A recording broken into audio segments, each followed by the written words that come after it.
Live from our 7 Tasmania studios, your nightly news with Louise Hobart begins now. All close contacts of a confirmed COVID case at the Royal Hobart Hospital have now returned negative tests. Meanwhile, the Tasmanian government is monitoring the Omicron outbreak in New South Wales as the state records more than 6,000 new infections today. But it's remaining tight-lipped about whether restrictions would be imposed on people coming into the state from high-risk areas. What is happening now is not unexpected. This is broadly within our expectations, and we need to do everything we can to prepare our community to be vaccinated, to get that booster shot, and to be prepared as best we can. A decision about allowing rapid antigen tests for incoming arrivals to Tasmania is expected later this week. The state recorded 43 new cases today. A major hydrogen agreement has been signed, potentially paving the way for Tasmanian exports to the Netherlands.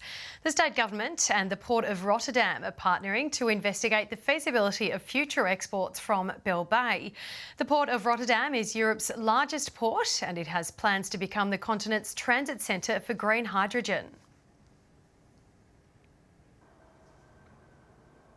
This would be a key agreement that will be consistent with our vision for exporting into Europe. Bell Bay's planned hub is expected to be operating by 2027 and be fed entirely by renewable energy. And our reporter Ainsley Kosh is at the Hobart waterfront, where the winners will arrive in the next few hours. Ainsley, it's going to be a late one for those on the water. Lou, as you said, now is crunch time, with the line honours winners of the Sydney to Hobart expected to enter the River Derwent around 2 a.m. They're battling some of the toughest conditions in years, but organisers are promising a thrilling finish. Now, of course, that may be a bit late for Taste of Summer punters. Of course, it is pumping here at the moment. We are expecting to see around 5,000 people flock through the gates each day, with online queues to manage numbers. Now, bookings can be made online or here in person. Tickets will cost around $16 for an adult. For kids under 12, it's free. We caught up with revellers a little earlier here to see how they were taking it all in on day one. Crowds flooded to the Taste on opening day. The sun shining, drinks flowing, plenty of music and entertainment on offer. 5,000 punters flowed through the gates, each turning up with big appetites. Enjoy the food and everything like that, bring the kids out, beautiful day. I just like eating food. Right now I'm having fish and chips for lunch, and my brother here, Rex, is having chips and squid rings. It's less crowded, and the central part in there is easier to move around, I think, without all the tables. So yeah, it's been wonderful. Traditionally known for its long queues, the newly minted owners of tempura mushrooms will be on tight crowd control. So this year we've changed it around a bit, and we've got 2 serving counters and a very large collection area. So we're breaking those queues up and keeping people moving. Indoors, there's more room to move, averaging 1 person per 4 square metres. Masks on offer to ensure a COVID-safe event. We're confident that there's free movement around the site, that people will be safe. We've got a great COVID-safe plan, and we're ready to go. It's hoped this year's festival will bring friends and families together just 2 weeks after Tasmania's borders reopened. Yeah, I think the outcome of an event like this is that it will lift everybody's spirits, but importantly, in lifting everybody's spirits, let's make sure that we lift those spirits in a COVID-safe way. The main difference this year is the food. Each stallholder has been given the task of coming up with a unique dish they wouldn't usually offer, and I can confirm they've come up with some pretty creative ideas. So people hopefully will come down here, try something new, and then these dishes will become a cult dish for that business. Celebrating 80 of Tasmania's finest food and beverage producers, the Taste of Summer runs until January 3. Ainsley Kosh, 7 Tasmania News.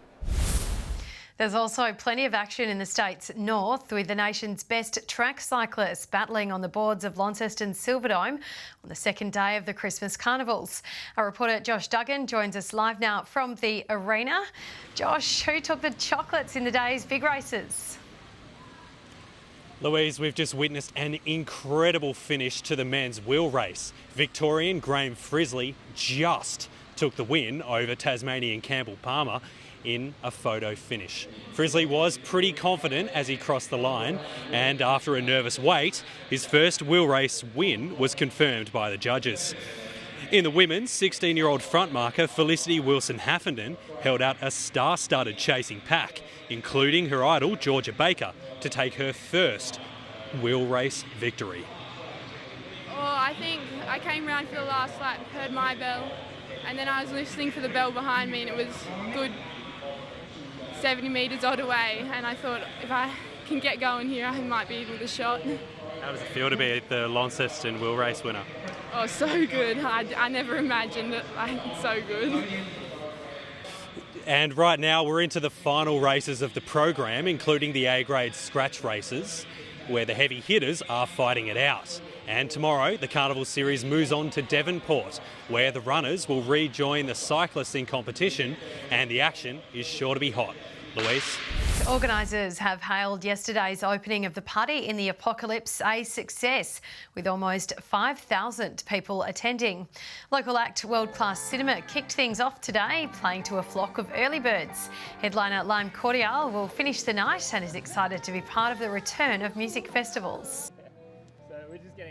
I think you can really appreciate about every band that's like playing here and playing at other festivals is that they've done everything they could to get there, you know.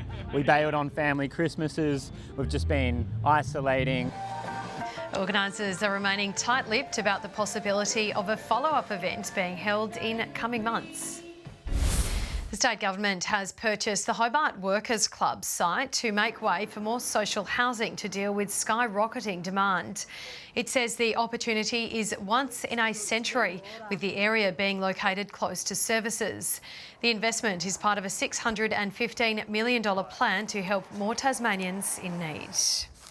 Tonight, as 2021 comes to an end, we bring you the first in a series of special interviews with Tasmania's political leaders. Our reporter Meg Sides sat down with Cassie O'Connor as she considers her future as leader of the party. An early election and a continuing coronavirus crisis. For the Tasmanian Greens leader Cassie O'Connor, 2021 has given her plenty to reflect on. 2021's been a really big year, I think, for Tasmania. The election called by the Premier a year early, a masterstroke if you ask Cassie O'Connor. He's seen us through 2 years keeping us COVID-free, made the premature decision to open the border. I think a lot of Tasmanians are baffled, scared and angry as a result of that decision. But the next state election is more than 3 years away. And there's no question it was a COVID election. Hello! Lutruwita, Tasmania. The Greens regarding the result as a victory. We're back. The Greens are back in town. Retaining both of their seats in the lower house. Of course we hoped to win a northern seat or two, but it was really hard because Peter Gutwin was so popular at the time because he kept us safe from COVID. I was really pleased with our vote. We were the only party contesting the election that got a swing to us. It meant finding an ally in independent Christy Johnston. One moment that stuck in Cassie O'Connor's mind is when they stood side by side opposite the major parties, voting against poker machine legislation. It took me a couple of weeks to recover from that personally, just looking at human beings who the electorate had placed their trust in, who absolutely did the wrong thing. A major announcement from the government this year, welcomed by the Greens, the closure of Ashley Youth Detention Centre. But I do hope that the government accelerates the closure of Ashley and construction of the 2 new therapeutic facilities north and south. And she still has high hopes for the future of climate policy in Tasmania, a key election platform for the party. We'd encourage both Peter Gutwin and Rebecca White to put aside the ideology, end the subsidies to native forest logging, get with the future and give young people real hope for change. But when asked whether she intends to lead the party to the next election... I love being in Parliament and standing there with Rosalie Woodruff. One day I'm going to wake up and go, someone else will do this better. And on that day, I promise you, I'll step straight outside the front of Parliament and say it's time for someone else to lead the Greens. For now, she remains happy right where she is. I'm extremely, I have great job satisfaction. Meg Sides, 7 Tasmania News. The Hurricanes have treated a home crowd to a thrilling 7-wicket win against the Adelaide Strikers overnight. Ben McDermott was the star of the evening, smashing a classy century to help the Canes steal the victory. Donning their Indigenous uniforms, the weather turned it on for another home fixture at Launceston Arena. Always well populated, any Hobart Hurricanes game. A nice day today. Coming off a win, the momentum was there for the Canes, managing to strike an early blow. Adelaide's Matt Short, the first wicket to fall. Matty Short has been trapped in front by Tom Rogers. The Strikers batsmen then settled in at the crease, Matt Renshaw and Jake Weatherall, producing a century partnership. Runs away for 4. Century partnership is there. What a great partnership this has been. A stunning catch out in the field by Ben McDermott was the start of things to come for the man of the match. Look at the celebration. He knows how important that catch was. In reply, there was a big task ahead for the home side, chasing a strong total of 175. We're set for a ripper and so much on the shoulders of Matty Way. It was a shaky start with the skipper out for 6 off 7 balls. But hits it straight to Jake Weatherall. He hardly had to move. But it was only up from there for the boys in purple. McDermott kicking off a stream of sixes for the Hurricanes. Cricket fans were treated to a show as the brilliant knocks kept coming from the Queenslander. Into the Ponting stand this time. Just the first row. Smashing his second BBL ton in style, he finished on an unbeaten 110 off just 60 balls, keeping his T20 World Cup dreams well and truly alive. That has been a clinic tonight. Exquisite 6, 104 not out. Striking 12 fours and 5 sixes for a match-winning innings, helping the Hurricanes secure another victory. Brilliant knock, Ben McDermott. You've steered the Hurricanes to a wonderful victory.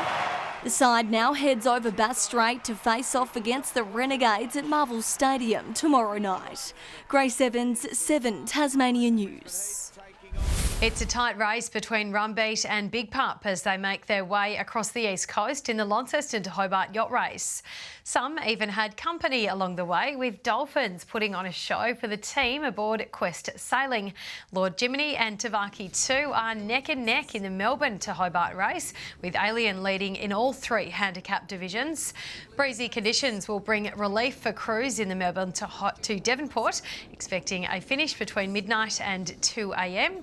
The same goes for the Sydney Hobart, with the winners coming in fast, Blackjack and Law Connect vying for line honours. Good evening. 23 in Launceston today, 20 across Burnie and Devonport, Hobart 19. 25 was the state's top in Cressy, Lowhead and Lyowini 20 and 22 in Grove. On the close-up shows, small areas of cloud around the Bass Strait Island and the southwest. Elsewhere, conditions are mostly sunny. Further out in the north of the country, a trough is generating a large area of cloud over the top end and northern Queensland. Tomorrow shows a pair of high pressure systems on either side of Tasmania. One of these will extend a ridge up to the east coast of the mainland. Westerly winds tomorrow 15 to 25 knots, reaching 30 knots in the southeast. Swells up to 3 metres in the west and south and below 1 metre in the north. A strong wind warning is current for the southeast coast. Tomorrow's forecast now: Hobart and Geebston, partly cloudy 24 in Bothwell. In the north, mostly sunny across Launceston and Devonport, 28 in Cressy. Burnie tomorrow 24, partly cloudy about Strawn and Curry. St Helens 24 and mostly sunny about Swansea and Orford. The UV forecast is reaching extreme 12s across the state. Looking ahead to the 3-day forecast: Thursday fine with west to northwesterly winds. Friday fine apart from the chance of light showers about the southwest. And Saturday possible showers about the central west and southwest, fine elsewhere. Capital cities 38 and very hot and sunny in Perth tomorrow. Melbourne 24 and partly cloudy in Broome. And currently Hobart sunny and 18, Launceston 19 and Devonport sunny and 17. That's all in weather, Lou. And that's all your news for now. Thank you for joining us. We'll see you again tomorrow. Have a lovely evening. Good night.